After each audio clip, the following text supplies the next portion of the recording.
All right, folks. Welcome back. JE Live, staying consistent, or at least trying to.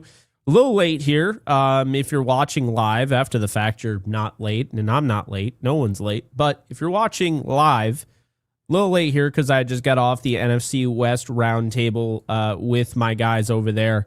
Great show. Really enjoyed it. I really wanted to go live because I want to keep this thing going. I want to keep this train rolling. But on top of that, you know, I really feel like we got to talk about the offseason because it's going to be really interesting, kind of the plan that should be had, right? And I'm kind of, I'm looking at this offseason. I'm looking at the Rams. I'm looking at the fact that they could be losing their offensive coordinator. It sure seems that way. He's going to go over to the Cardinals. They could lose their passing game coordinator. It might change some things up with that offense. That's a very realistic possibility. I'm looking at that. I'm also looking at the fact that their defensive coordinator appears to be staying if all things go the way they look like they're going in Chris Shula. And I see this team for what it is. And, I posted my ideal 2026 Rams offense. I had Matthew Stafford at quarterback, Kyren Williams, Blake Corum at running back. I had a 3 wide receiver set with Puka Nacua, Devontae Adams, and Mekhi Lemon. And then I had a 2 tight end look. Obviously, Davis Allen would still be on the roster, but Terrence Ferguson, Colby Parkinson. And then the offensive line staying the same.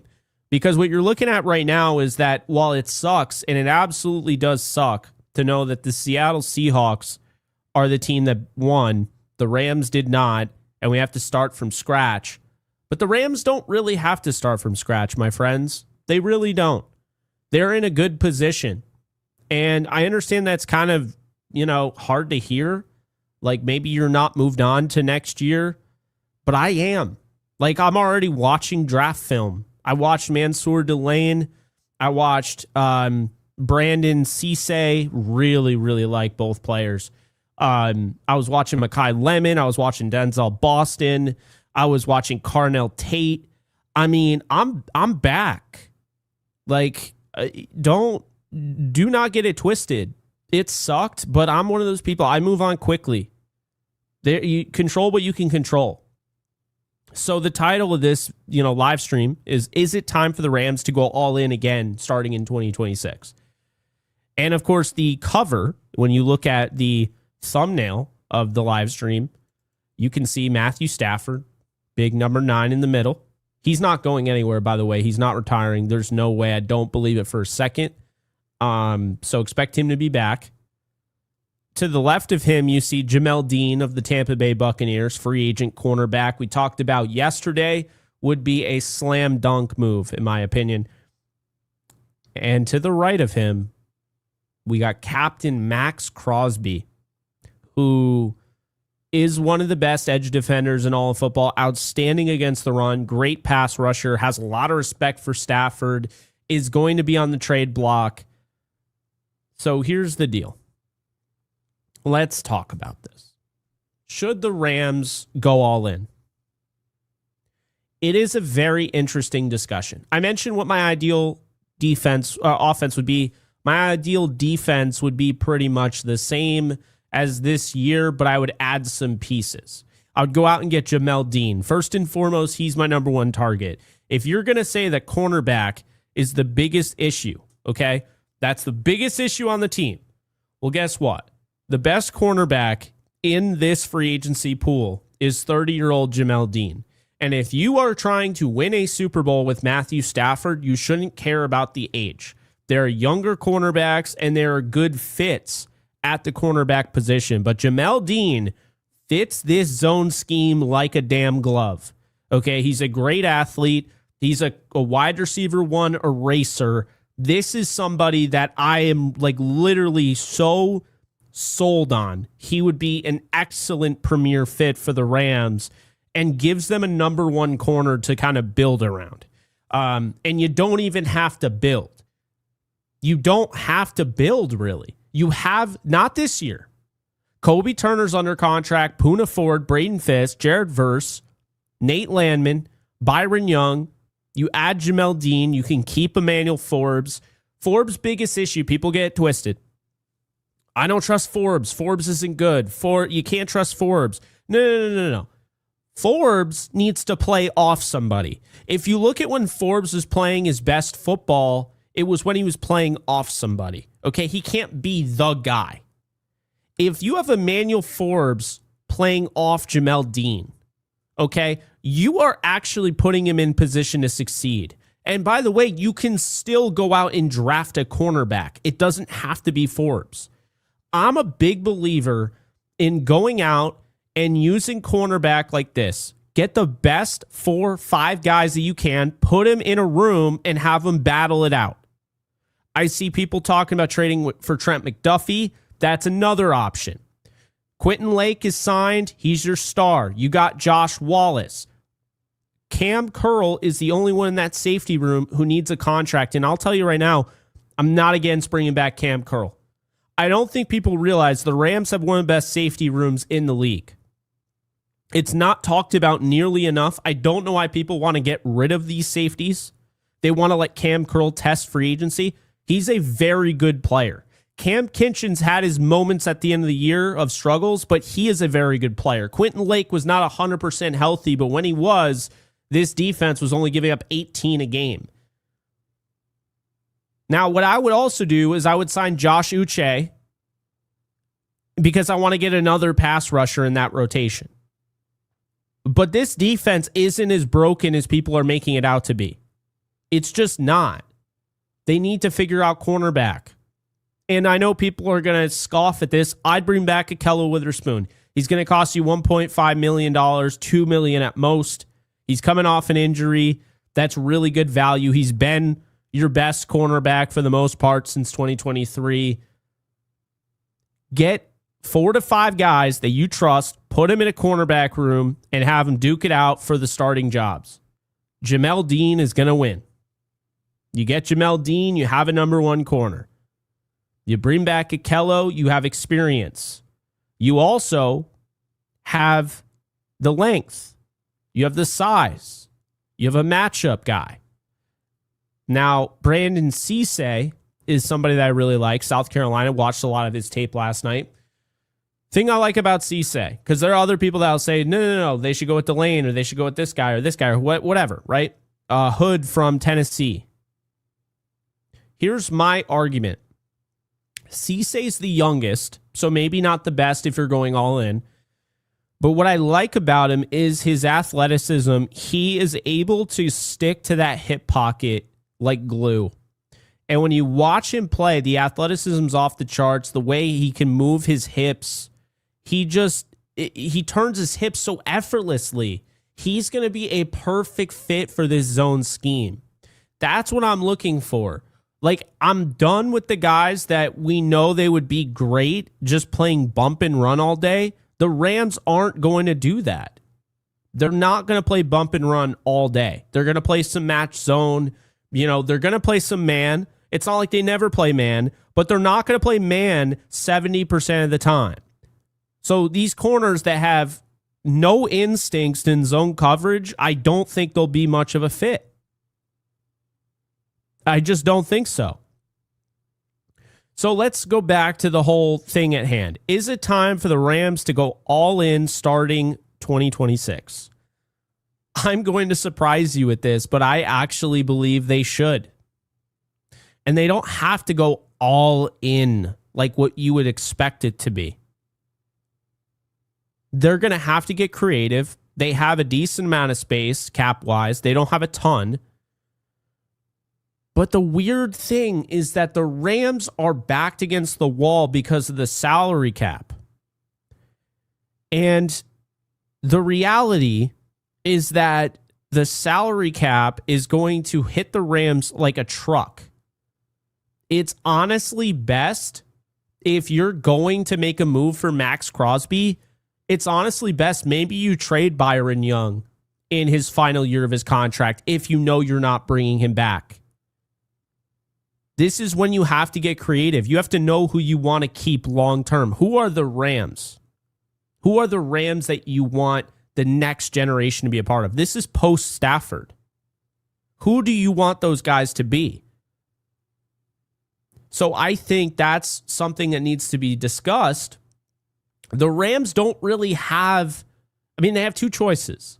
They have a really, really good looking roster as it stands right now that they can retool, they can upgrade, and they could definitely win a Super Bowl with. Or they have a roster, again, that's pretty well built, but at the same time, you could go out and you could make a big move for a Max Crosby, put him with Jared Verse, trade away Byron Young.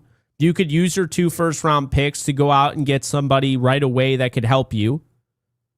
You're going to have to play around because you do have the salary cap and you do have to pay these guys, or you have to figure it out one way or another. Think about all the guys that the Rams are going to have to pay. This doesn't just include Matthew Stafford this offseason. They're going to have to figure that out. They already paid Kyron Williams. They're going to have to pay Puka Nacua. He's the best offensive player in the league. They have to figure things out with Devontae Adams. What's the deal there? His number's $28 million.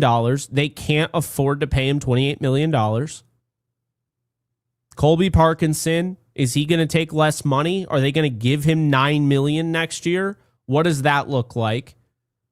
Alaric signed, Dotson signed, Coleman Shelton is signed.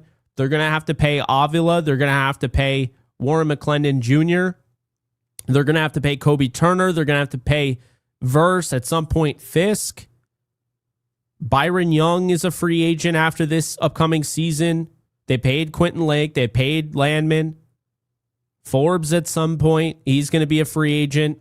This is what I'm talking about. Cam Curl's a free agent. They're going to have to pay these players. Kobe Durant, personally, I think I would let him walk. But it's not as simple of just like, we'll just run it back. You can. You absolutely can run it back. And if the Rams are dealt the same decent bill of health that they had this year, really good bill of health, I would add, there's no reason to assume the Rams can't get back to the NFC Championship game and have one win away from being in the Super Bowl. That said, you might have to get creative. That might cause some uncomfortable discussions to be had. Like, I don't think people are realizing this, but you have $43.1 million in cap. There are some ways to add more to it. You're going to have to take some risks if you want to spend any money in this offseason, because you are probably going to have to move some money. You're probably going to have some void years. You're going to have to be uncomfortable and do some things that you did in 2021 that may have a negative effect in the future. But is it worth it? I think so, especially with the Super Bowl in LA. Especially with losing this year. See, I don't know if they change anything if they win the Super Bowl like they expected to, like I expected them to, and many of you did. I don't think they change a ton. But now it's kind of opened Pandora's box. They're getting closer. I mean, this would be a completely different discussion if they didn't win against the Bengals. But they did. They're getting closer. But the question is, what do they do now? And it's a very real question to be answered. Now, I think you start off free agency by signing Jamel Dean, as I mentioned, elite production, scheme versatility, heavy zone, wide receiver one eraser, great tackler. Like, bring him to LA. He'd be a great fit. But then the question is, and I've seen people mention this, what about the trades? You have 2 first-round picks, you have your second-round pick, you have your third-round pick. So you got 4 picks in the top 100, and 2 of them are in the first round. Are you willing to relinquish them to go out and get top-tier talent that's ready to play right away? Are you going to pay any of these guys? Do you look at it like, we're not going to pay Byron Young, maybe we should trade him for Max Crosby? That's what you have to decide. You have to decide whether or not you're going to do something like that. And I see Trent McDuffie as well. I am not necessarily saying that they have to go all in to win a Super Bowl. I still think if they are, to me, it's all about staying healthy. If you're telling me I got Stafford for the whole season. I don't have to worry about the injuries, whatever, right? If I don't have to worry about the injuries and Stafford plays a full season, I feel pretty darn good about being in the same position next year. And the Rams learn. They learn their lesson. So that is something I want to point out. They learned their lesson. You go back, the Lions game, 2023. They felt like they needed some pass rushers. They knew Donald was going to retire before we did. They felt like they were going to need some pass rushers. So what did they do? They drafted Jared Verse and Braden Fisk. 2024, they fall short, 13 yards short. But against the Eagles, a big reason why they lost that game, they allowed over 200 yards to Saquon Barkley. Not once, but twice that year. As frustrating as that was, the Rams didn't just say, he got lucky. Or, oh, that's just Saquon. Do you know what the Rams did after that? They were like, oh, we need to improve on that. We can't allow teams to just run the football against us. So what do? You go out and you repair your run defense. You go out, you get Puna Ford, who's one of the best run defenders in the league. You go out and you get Nate Landman, who's one of the better run defending linebackers in the league. That's what you do. And guess what? It allowed you to get to the NFC Championship game where you were 6 yards short. So what did you lack in this playoff? What was the thing? Why are you sitting at home when Seattle is about to play for the Super Bowl? Why is that? What is that thing you're missing? Well, it's not just one thing. We're not going to be ignorant to that fact. It's not just one thing the Rams are missing. Now, mind you, the Rams win this game and we're talking a completely different tune to a degree, but I think it's still worth addressing. The Rams, as I said, are missing a wide receiver 3. Guys, there's no doubt in my mind the Rams see something in the guys they have on the roster. Xavier Smith has made strides as a receiver. We know that. He was the leading receiver for 2 games this year. Konate Mumfield has Devontae Adams really excited for his future. They clearly like him. He's starting. He's playing games, whatever. Jordan Whittington. There's no doubt in my mind that they feel they have something in those guys. But none of those guys are a wide receiver 3 on the level of a Brandon Cooks, on the level of a Josh Reynolds, on the level of a Sammy Watkins, on the level of a Demarcus Robinson even, and Tutu Atwell when utilized. It's time for the Rams to go back. If they're going to use that 11 personnel grouping, which they are, they're going to use 13, but they're also going to use 11. You need a third receiver. The Rams didn't have that. You saw it. I saw it. Plain as day. We're starting off with receiver. I'll get in the defense.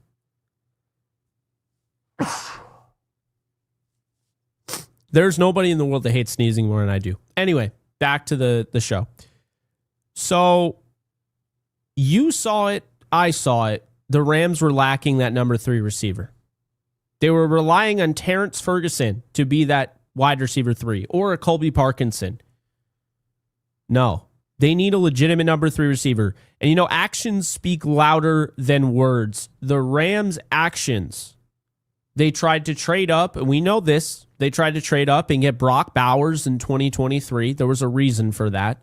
Or 2024. And then 2025, this past draft, they tried to trade up and get Tedero McMillan. They also were interested in Emeka Ibuka. They could not get up there.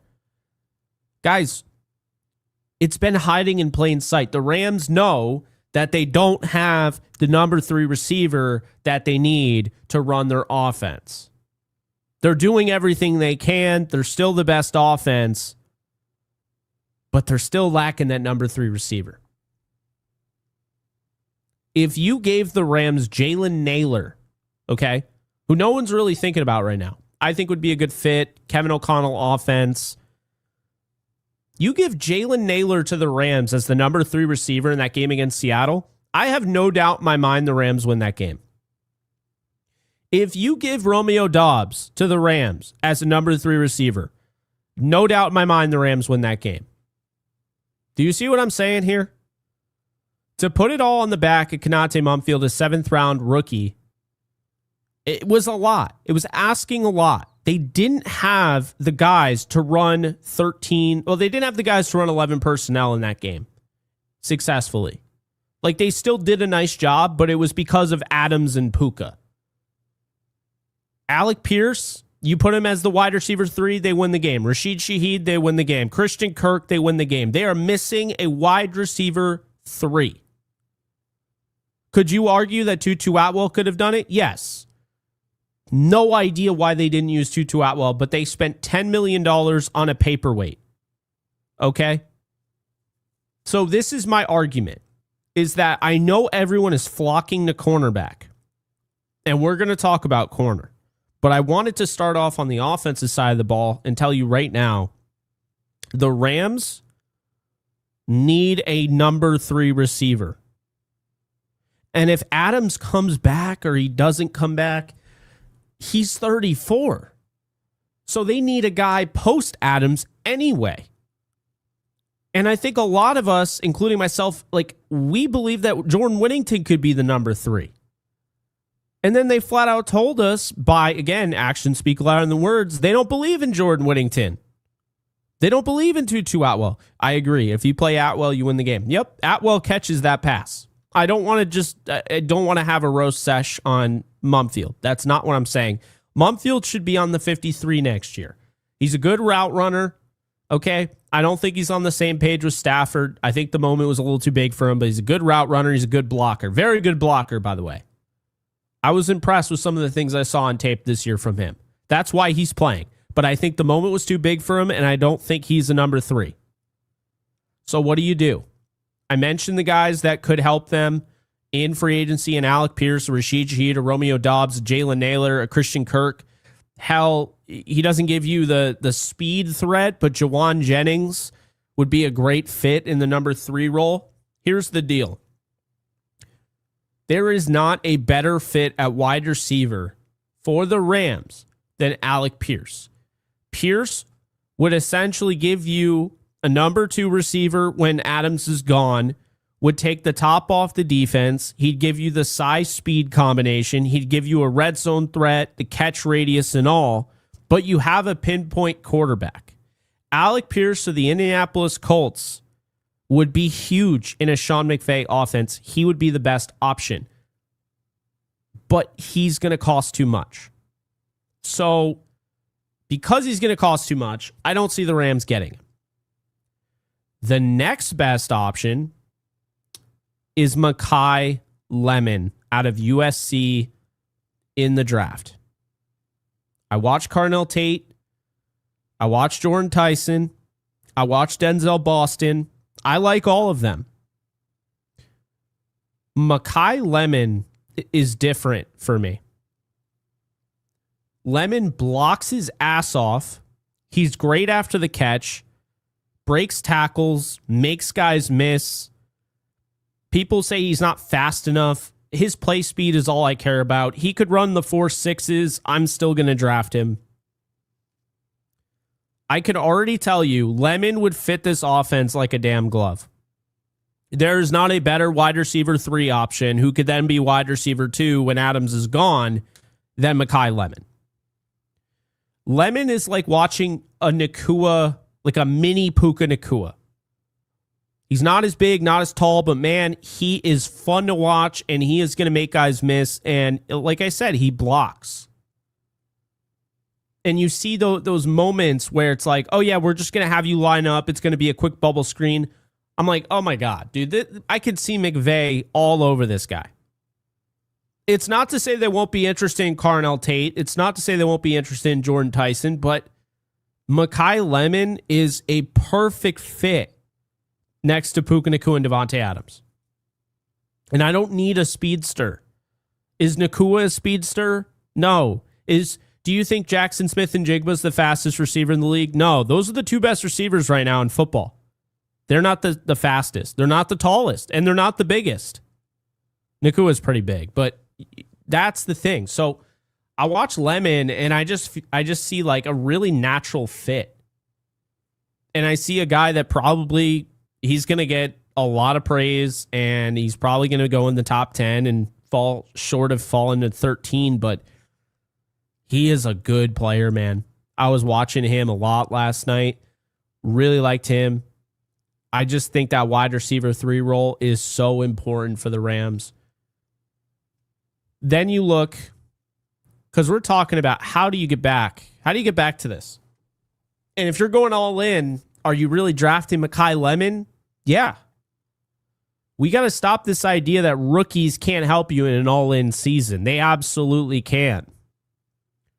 But what if the tight end position, they have Terrence Ferguson, they got Colby Parkinson. We'll see if Higbee comes back or not. They got Davis Allen. What if they just said, you know what? Screw it. We're going to sign Kyle Pitts this offseason. That's going to be our wide receiver tight end hybrid. How would you feel about that?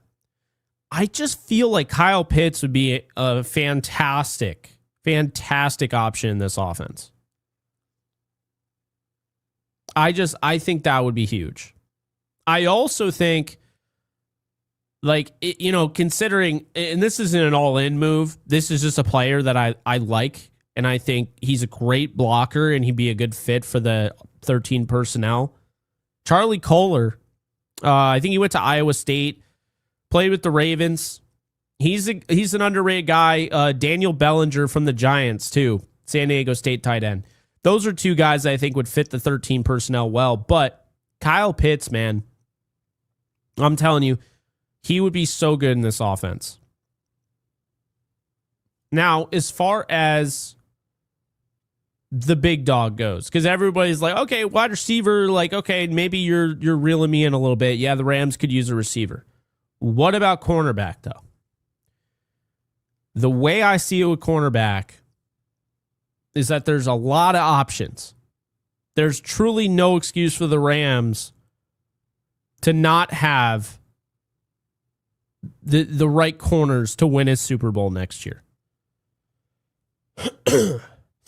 We're not just talking about the draft. We're talking about the draft, and we're talking about the free agency. There's not a better fit than Jamel Dean out there. You could also trade, like you guys have mentioned in the comments section. You got McDuffie, Trent McDuffie, the former Washington Husky. You got him, Super Bowl winner with the Chiefs. So, McDuffie's fantastic, probably one of the best corners in the league. That would be a great move. Getting him, that would be an all-in move. You also could go via free agency. Like I mentioned with Jamel Dean, perfect fit for the zone scheme that they run. Greg Newsome II, another I think would be a really good fit. Monteric Brown, also from the Jacksonville Jaguars, would be a great fit. Martin Emerson didn't play last year because of an injury. 6'2", really, really good corner from Cleveland. Underrated, would be a really good fit. He could also help you out. Alante Taylor, Cordell Flott, Jalen Watson, Cam Taylor-Britt, James Pierre of the Steelers. He doesn't get enough credit. James Pierre was stellar this year for the Steelers. I don't know why they got rid of him initially. James Pierre is a baller, man. He's a baller.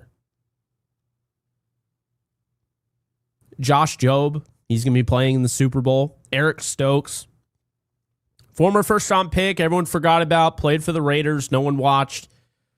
Stokes is also a baller. He'd be a good move. Jack Jones had a really good year with the Dolphins. Cheetah Awuzie, a player that the Rams had interest in. He chose the Ravens over the Rams. They were very interested in him. They're going to be able to upgrade corner. And then you have guys in the draft, Mansour Delane, who everybody was talking about yesterday. And I get why. I mean, he's a fun player, man. He's a fun player to watch. And you know what I like is his ability to separate the football from the receiver. And I understand that just sounds very casual when you don't understand what I'm talking about. Like, separate the football from the receiver? Of course, that's like his job. But at the same time, I mean, this is what I would say, and I don't even know what just happened to my camera here. Pretty wild. But anyway, at the same time, right, Mansour Delane is one of those guys where on the sideline, he'll give up a catch at first glance. He's fallen out of bounds. He has the ball, and Delane has his hand like trying to knock the ball out, and then he has his other hand trying to rip it out as well.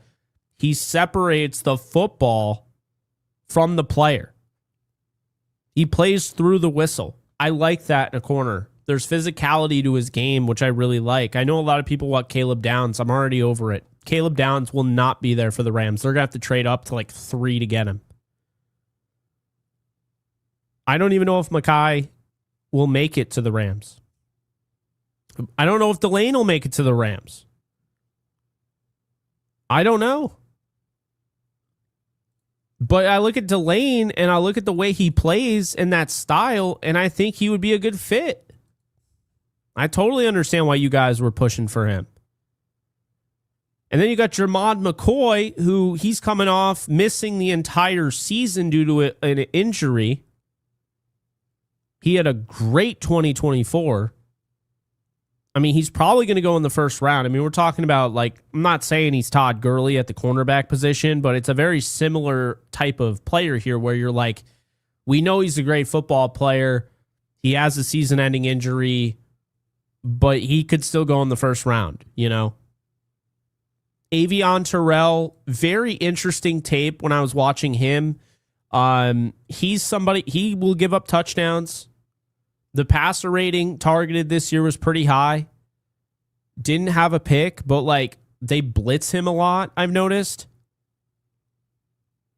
Clemson, and that's AJ Terrell's brother, by the way, younger brother, in case you didn't know. Avion Terrell is a guy that you can send, you know, blitzing and what have you. Wasn't my favorite corner that I watched. I really like Brandon Cisse. Because like when I watch Cisse, I see a guy that has a really high ceiling. The athletic profile is crazy. Doesn't quite have the production yet, but I think he's going to be maybe the best corner from this draft when it's all said and done. And he's still super young at age 22. And he's got a good body. Obviously, like I said, the turning of the hips is just effortless. And he plays the run with reckless abandon. Like, I love it. I love the way he plays the run. I like him a lot. I think he's a great scheme fit because I think you can get him in those, those zone situations. And I think he's gonna have way more interceptions in the NFL than he did in college. He's gonna be one of those guys for sure. Colton Hood feels like more of a man, like bump and run type of corner. I don't know if he is like a perfect fit for the Rams defense that plays a lot of zone, but he's not a bad player if they do, I think you could get some out of him. You could absolutely get something out of him. I think the run defense is a little bit, maybe that's not quite there, but I really like Cisse. I like Chris Johnson from San Diego State. I like D'Angelo Pons from Indiana. I didn't really watch a ton else.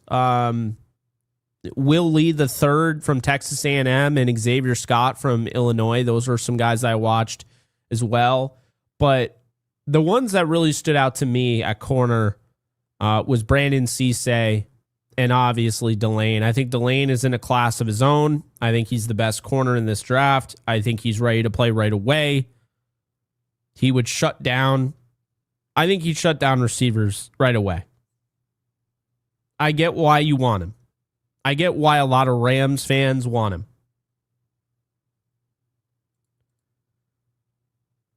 Like, I was impressed with what I saw. I get it now. I actually get it now. So this is kind of the fun part about getting into the draft. It's hard for me to do. But right after the loss, but I think this is the quickest I've gotten into the draft. And I don't know. I think Delane and Cisse are my two favorites. We'll see. Obviously, things can change over the course of time. I don't think the Rams should just roll out 2 rookie corners next year, though. I don't think that should be the case. I know there are people that want that, and I get why you want to add corners. I have no issue with that.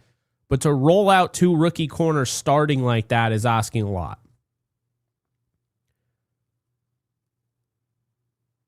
So let's talk about what would going all in look like? What would that look like to you if they went all in? I think we first got to look at what the hell that even means. Because right now, do they have to go all in theoretically to win a Super Bowl? No. They were a couple plays away from probably going to the Super Bowl themselves this year. So they don't have to go all in to win a Super Bowl. But now it's starting to get close. Like, now you got about a year to 2 left of Stafford. You didn't win this year. This was probably your best chance to win. Like, what does this look like? It's going to be tough. And, you see Max Crosby and you see he's 28 years of age and you kind of wondering, he's under contract through 2029. And it's like, why not? If you're not going to pay Byron Young, maybe you send Byron Young and some picks over there to get Max Crosby. Maybe you send Byron Young if you're not going to pay him.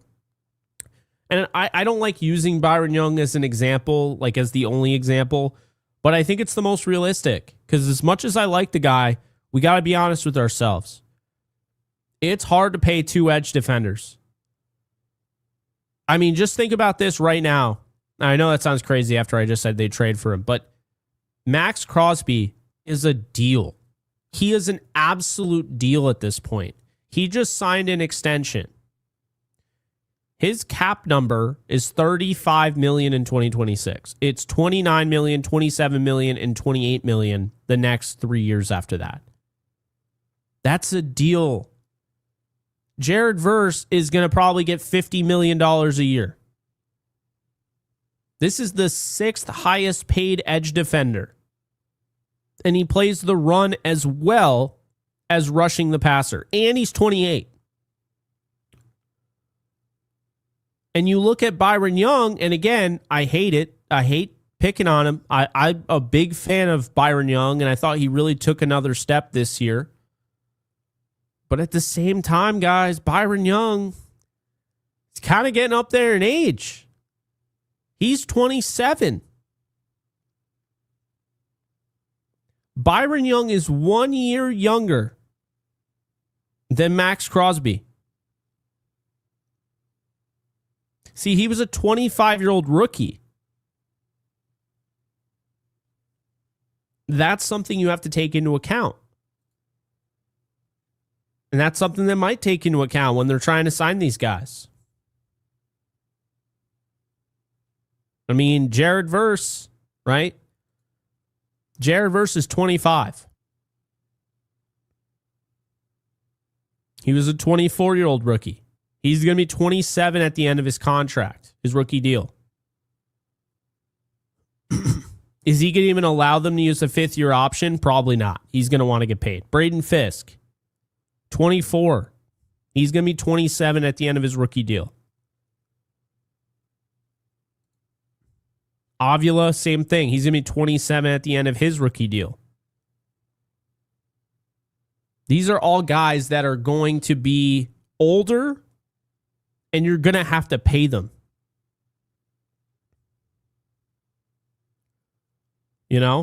Puka Nacua, he's different. They got him at 22. He'll be 25 at the end of his rookie deal. And he won't even see that because he's going to be a contract holder before the end of his rookie deal. Like, we could see them get really creative. They win the Super Bowl, they probably keep things the way they are. They didn't win. We're going to see them get creative. I have no doubt. And they can get creative with the money that they're going to have to take on void years if they want to bring back the guys that they want to bring back. And the way I see it is the way your cap looks, you have $43.1 million this year. You have $178.3 million next year. You're going to have to take on some void years to free up some space. Like, Adams has a $4 million void year in 2027. That's a real thing. There's a $2.8 million void year for Rob Havenstein in 2027. You're going to have to do that. There's going to be void years on the books. It is a Mandalorian helmet. I saw the comments, so I was like, yeah. So they're going to have to get creative. I think Crosby would be an interesting piece with the idea. Look, we talked about, okay, wide receiver 3 they were missing. They were missing corners. What about the pass rush? Was the pass rush good enough to win a Super Bowl? I don't think so.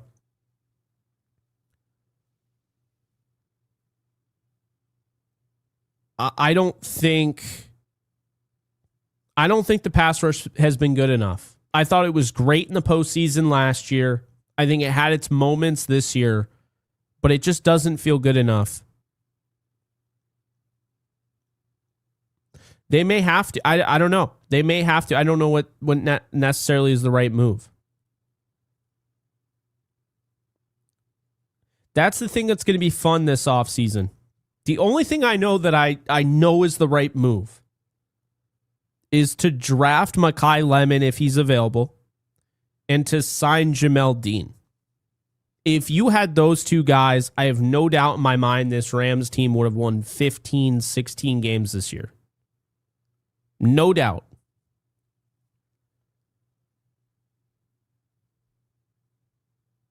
Because here's the thing. If you get one corner that's a veteran who fits your scheme, who's a wide receiver 1 eraser, what that does is now it helps your pass rush. It also helps the other corners too. And I know some people are probably like, who the hell is Jamel Dean? Why are you so obsessed with him? And that's certainly fair. If you've never heard of him before, that's fine. Jamel Dean is the real deal. I've wanted him for years. I was hoping that Tampa wouldn't re-sign him. They did. I was hoping they wouldn't sign him to begin with. They did. In case you didn't know, Jamel Dean this year in 14 games had the lowest targeted passer rating allowed in the NFL, 46.9. He is a baller, man. He's not talked about nearly enough. Only gave up 1 touchdown, had 3 picks. Only gave up 105 yards after the catch.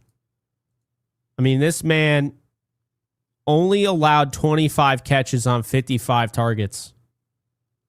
311 yards on the year. I'm telling Jamel Dean is going to get paid, and I'm hoping the Rams are the team that do it. Like, if you do a 3-year, $60 million deal or $55 million deal, sign me up. Like, I don't think people realize how important this would be to the Rams. Like, Dean fits that defense so well.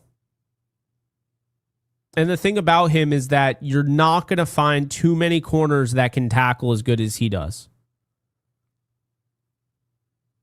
You're just not.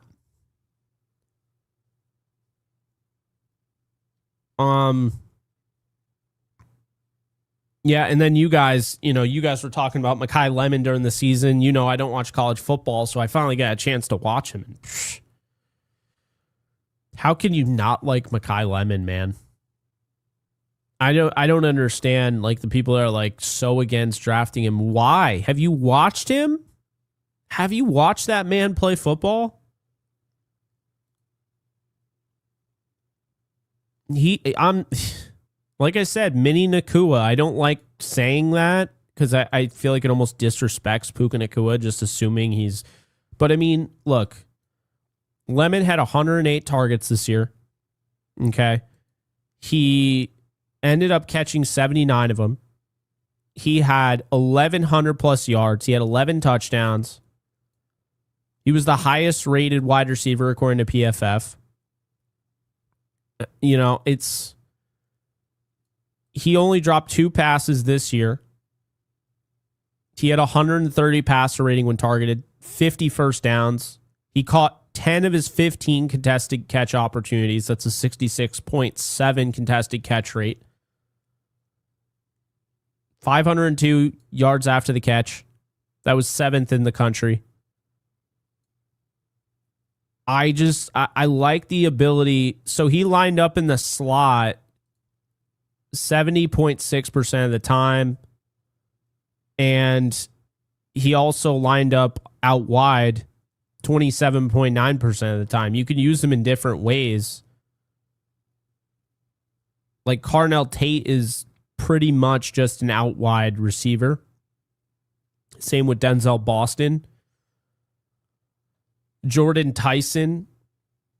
I don't know. For me, I think Mekhi Lemon is a perfect fit.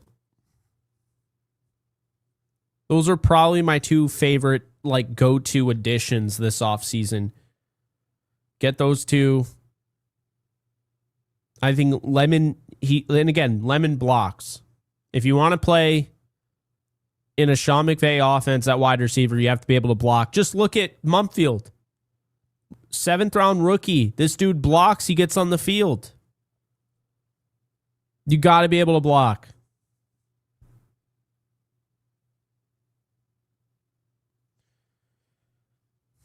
SoCal, appreciate the super. Thank you for the 5. Delane is the best cornerback. Hands, he can play man, cover, and can tackle and help in the run.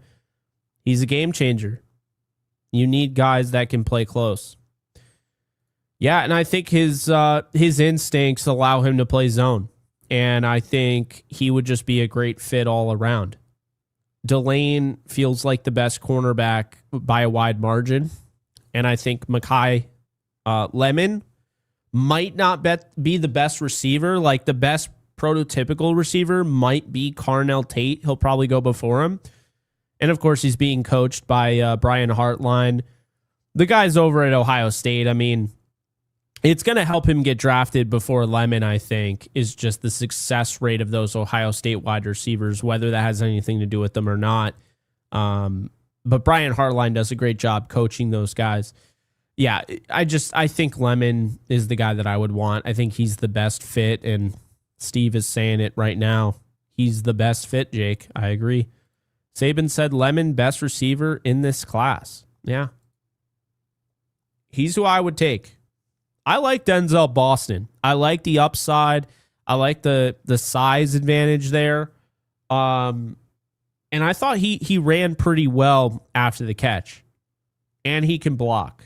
I mean, I think all these receivers can really block, the top guys anyway. But yeah, Lemon was the one that really stood out to me. I'm big on yards after the catch guys. Puka Nacua, Deebo Samuel, Brandon Ayuk, guys like that have really kind of changed my opinion on how I want to evaluate wide receivers.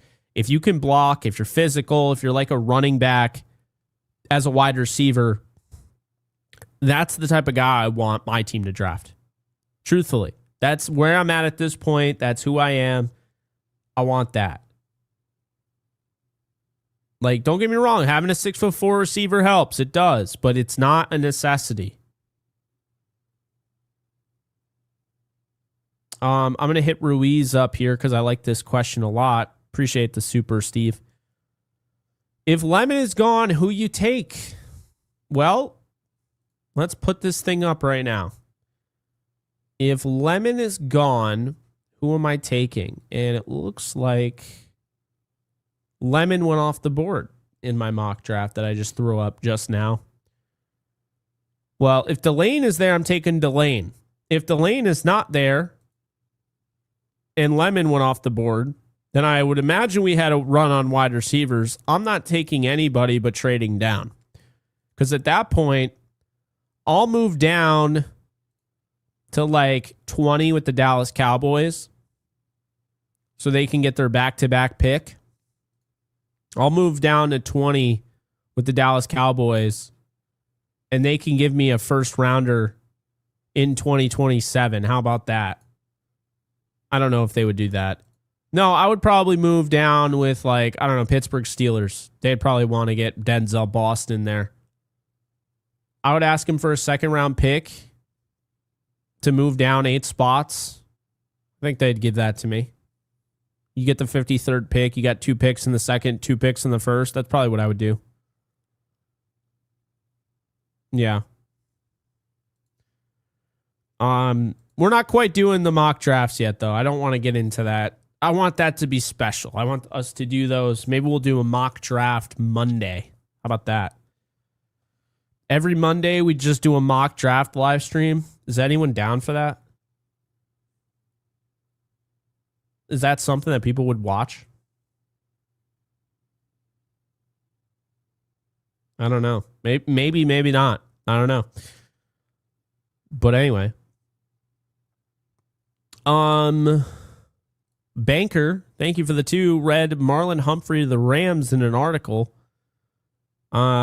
Yeah, I mean, the question is what article, right? But appreciate the 2. Danny Boy, thank you for the 2. Omar and X Smith needs replacements. We need a cornerback 1 and a wide receiver 3. People aren't going to love it, especially in a all-in season, potentially, but I would go with Sean Dolak, a linebacker. That's what I would do. I think Dolak is the real deal. I've been saying it. I think I would play Dolak with Landman. And I like Spades too, but I would definitely play Dolak. And then as far as Xavier Smith, you guys keep posting that one dude from Iowa, the returner. I'd be all for it. Wet Gen or I don't remember his name, but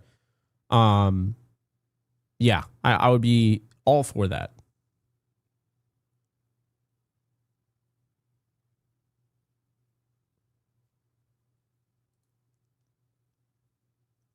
I don't think Shula's leaving. I see somebody in the comments section saying Shula leaving. I don't think so.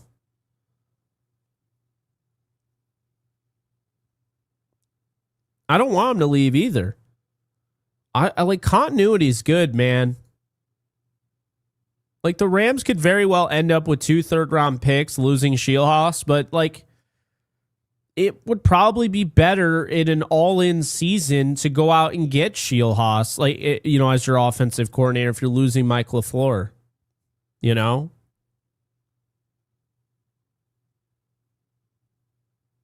I don't know. I'm really curious what the Rams are going to do because I just there's just no way this team isn't going to have a plan to get over the hump. Because you won your Super Bowl and then you didn't get back to the playoffs. And then you lost in the wild card. And then you got to the divisional round. You lose there. You just lost back-to-back years to the Super Bowl champions. Because Seattle's going to boat race New England. So there's got to be a plan. There has to be. I see people keep talking about Jalen Ramsey. I don't think he's an option. I don't think he's an option. They really do mess with your mental health. You're absolutely right. It's tough being a Rams fan, man. Like, it's great, but it's also tough. John Naylor, good job on AFC West Roundtable. Gracious. Appreciate you, John. Much love. Thank you for the 2. Banker Elpris, the Rams Wire had a piece. Interesting. Well, I appreciate the 2. It's so funny to me how you put up this. They do this thing on YouTube now where it's like you can have a goal for 15 super chats. And I'm getting super chats and it's not counting towards the goal. So I don't understand the point of the goal. No idea. Not a damn clue. I'm here to say I would officially entertain that. I would. By the way, you know what's interesting? There's about like 18 teams that are going to have new offensive coordinators. I wonder if there are players that are going to be available that you wouldn't have expected to be available. I also am wondering, assuming all the legal stuff works out, I don't know how that's going to work and everything, but they have to be teal super chats. I didn't even set that up. What the hell? My bad, y'all. Anyway, I'm wondering if the legal stuff works out. Does Tyreek Hill make any sense for the Rams? In kind of just an all-in season, do you get Tyreek Hill for a year? Coming off a major injury, maybe you get him on a discount. Like, is that an option? Like, do you end up putting Tyreek Hill with Puka Nacua and Devontae Adams for a year? Like, I could see them doing that if they're going all in. That speed, you have to, as long as it checks off and everything and he's back to himself, that speed can threaten. He did tear his ACL, but it was to start the season. So, like, that was like the first game of the year. Like, he would be probably ready to go, I'd imagine, by week 1.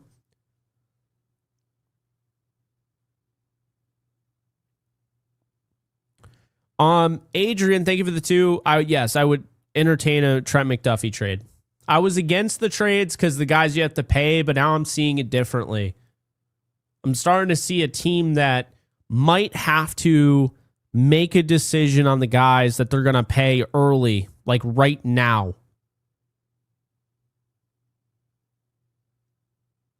Like, they might just have to say screw it and be like, you know what? We have to trade Byron Young now.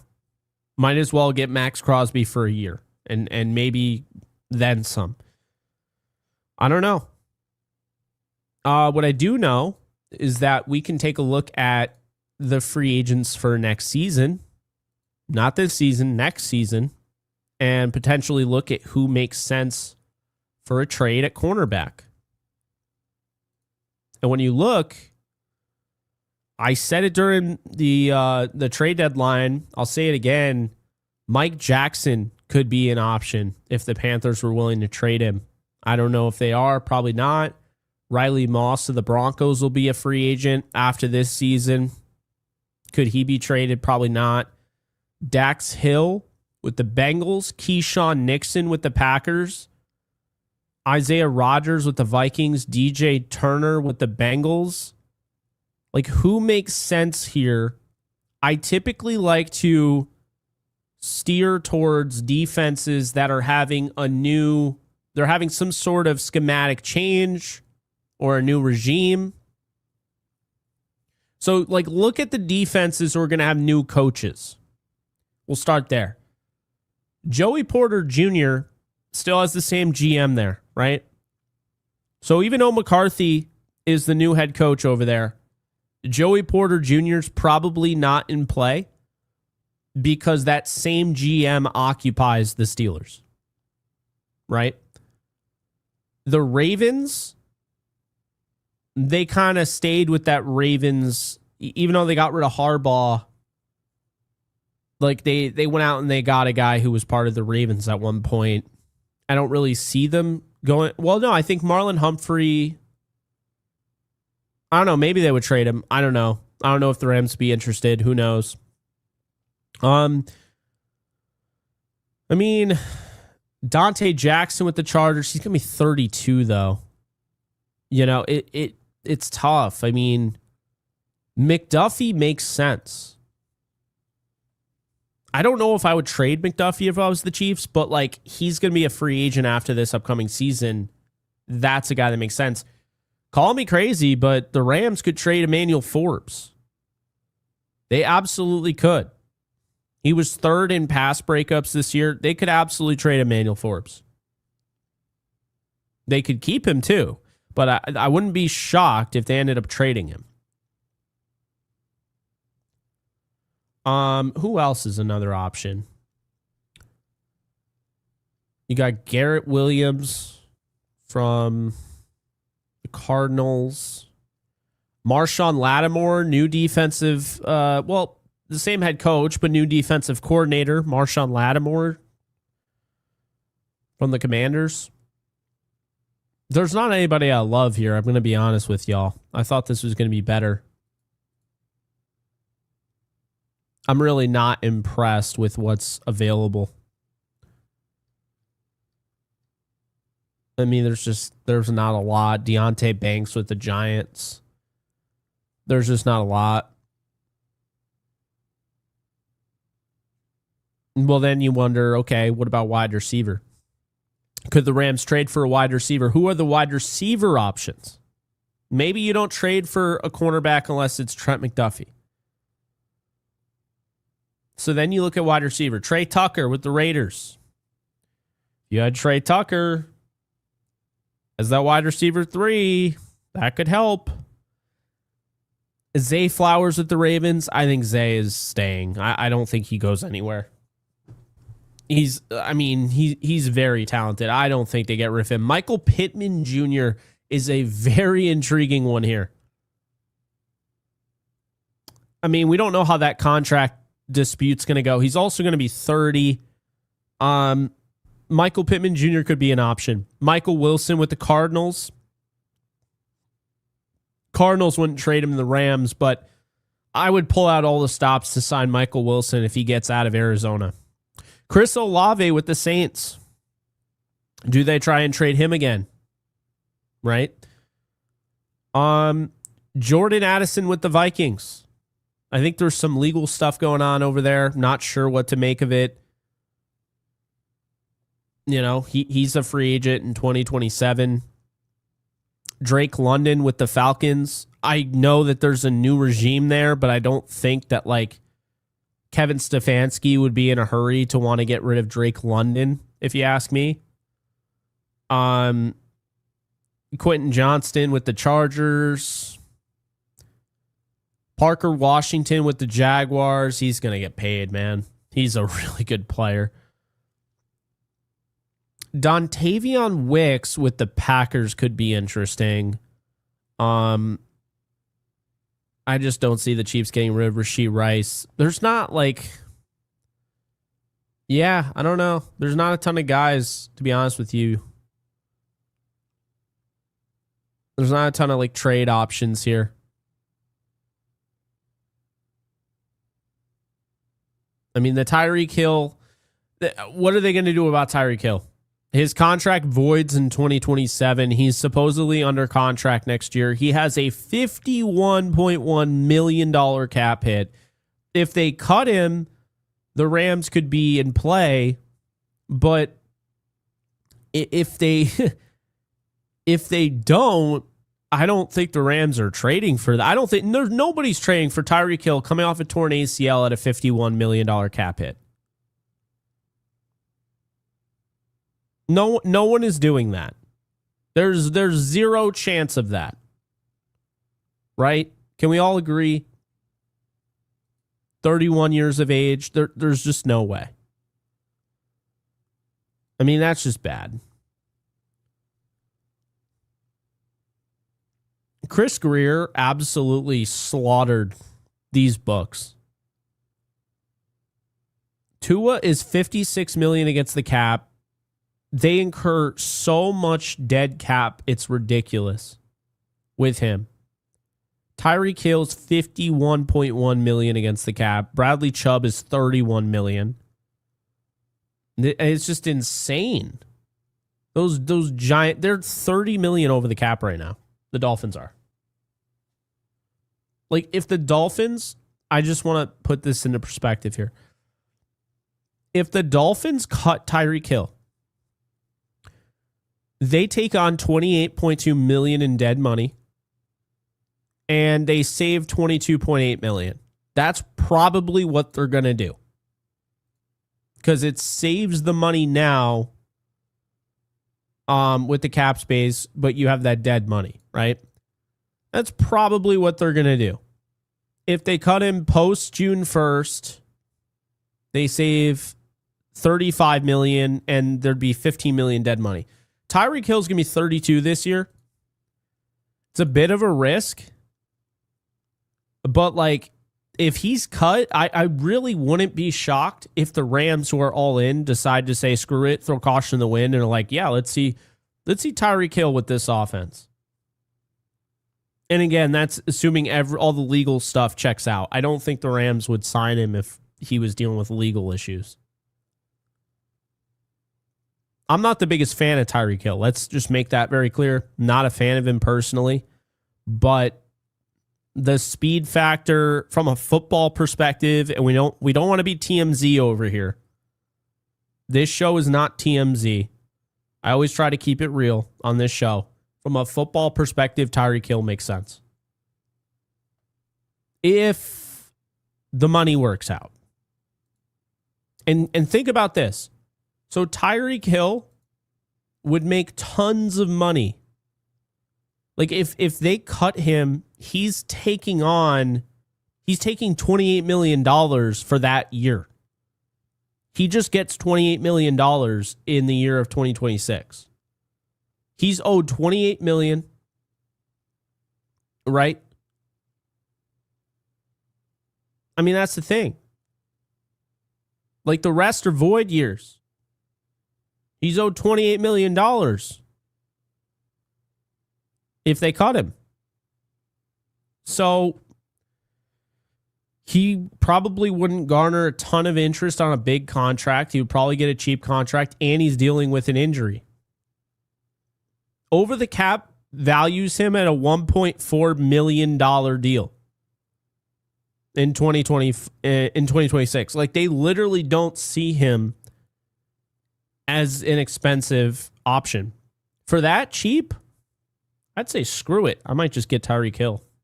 I don't have to like the player, right? You know? Banker, appreciate the 2 there. Jake, what Mahler center can we get? I don't know why people don't like Coleman Shelton. I mean, I don't know. I like Coleman Shelton personally. I don't really get it. I think Coleman he had a great year. Not really given enough credit. I understand maybe wanting to get more of a mauler. I get that. I don't know. I thought Shelton was really good. Like, he was tied for 13th. He was tied for 10th in the league at center, according to PFF. 7th run blocking. Pass protection wasn't the best. He was the, 30... No, where is he? Where the hell is Coleman Shelton?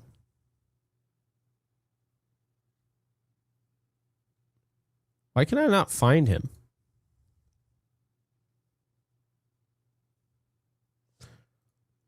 Oh, the pass pro was that bad, huh? 36th?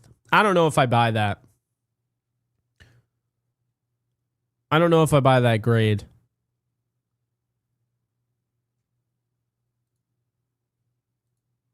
I mean, efficiency rating, what was he at on that? 17th, tied for 17th with Garrett Bradbury. I'm not saying Shelton is a superstar, but I thought Shelton was pretty fine, honestly, at center. But yeah, I appreciate the super. As far as what mauler, I don't know if there's a mauler out there, but let's see. As far as free agency goes, center, who's available?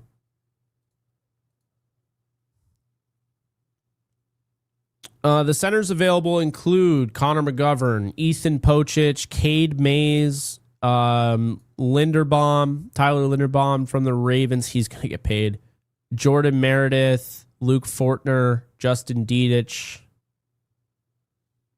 Yeah, that's it. It's not like a ton of options here.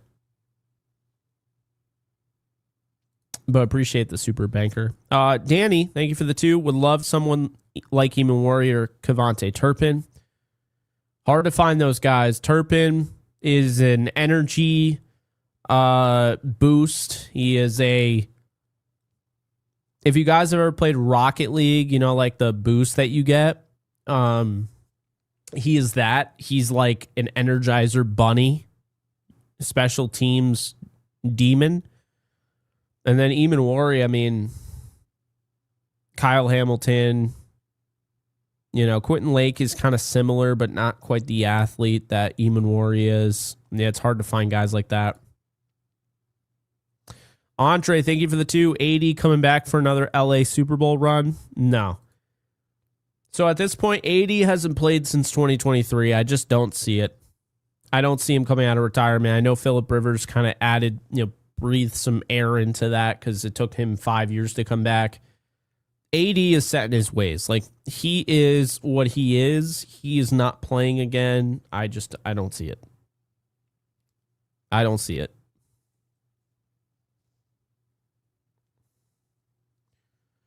I do not see it.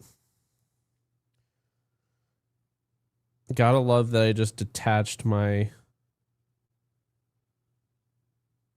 earphone, my monitor. That was sick. Anyway, my lemon comp. Good question. I mean, he just feels like small, like mini Nakua to me. He plays very similar to him. He's not the blocker of Nakua, but a lot of similarities there, for sure. When I watch him more, like over the course of time, I think someone will come to me. I mean, I kind of remember he's much better and he's going to have a better career.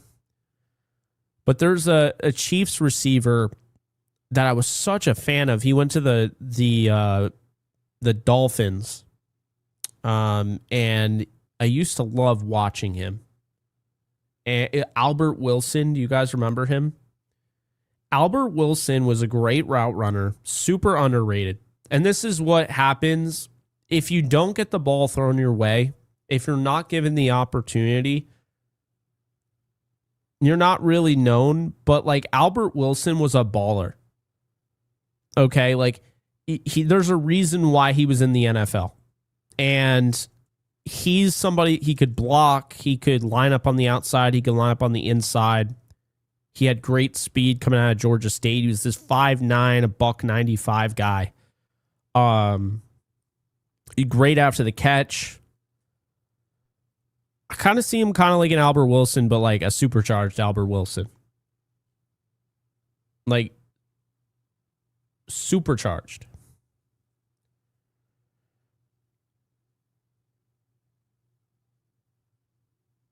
Hey, thanks, Kick Up. Appreciate you. Much love. Yeah, I don't know. That's a great question about Mekhi Lemon.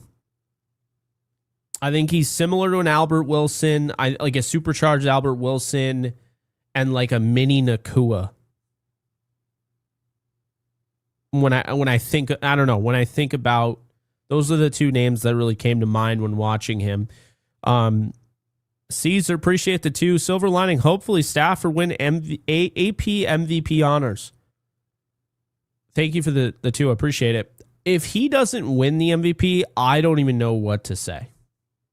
That would be absolute ludicrous. Lunacy. Man, I'm glad we did this. This was fun. You know, I could keep going on and on and on, but this has been fun. Really enjoyed hanging out with you guys. Let's keep this going. We got Downtown Rams. It's our last episode of the season. And then we're going on a brief hiatus. We'll be back in March. So Downtown Rams is going on hiatus. I am not me personally. Also, before you head on out of here, be sure to check out today's sponsor, Sleeper. You can get a 100% bonus match up to $100 using my code JKB. And also the $20 free entry.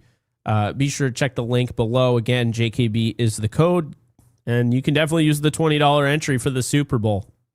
I would probably do it for that. So with that said, before I head on out of here, just want to remind you guys, I am going to start doing the gaming streams. People really wanted me to do them, and I have just kind of pushed it back because I'm like, oh, you know, I want it to be all nice and pretty. I want to have thumbnails. I'm not doing it anymore.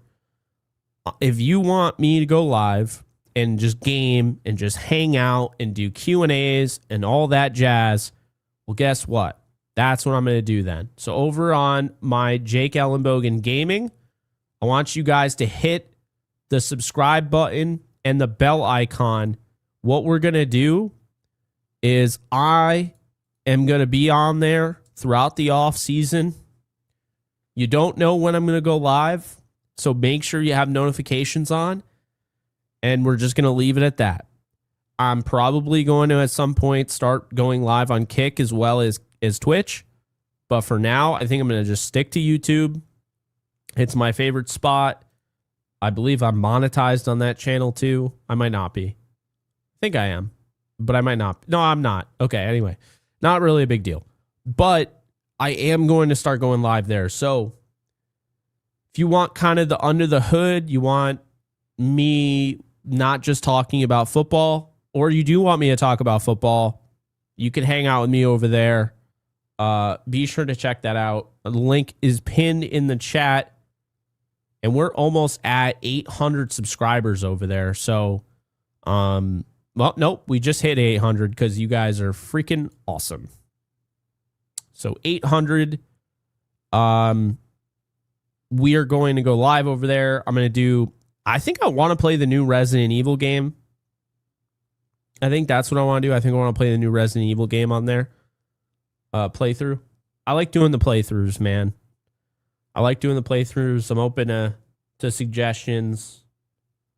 Yeah. Let's have some fun. End of the day, I'm an entertainer. I might know a thing or two about football, but I'm an entertainer. And clearly you guys are entertained, because if I can just at 12:35 a.m. have 245 people in here after the season ended abruptly, well, I feel pretty good about what we can generate over on that gaming channel or anything that we do. So, yeah, I really do appreciate you guys for supporting me. Let's keep this rolling. If you guys are going to show up, just keep in mind, I'm going to keep doing this. I'm going to keep doing this regardless, but it really does help when you show up. So, 801 over there with the subscribers. Let's keep it going. But that's going to do it for me. And, yeah, I'm going to be streaming over there soon. So, again, make sure you get the bell notification on over there. And tomorrow, again, DTR at 8. We'll probably have some more content tomorrow. I imagine we'll have officially some hirings. We'll know that probably tomorrow Mike LaFleur will be named the Arizona Cardinals head coach, and the Browns will decide whether or not they're hiring Schiehlhaas or Jim Schwartz. We'll find out, but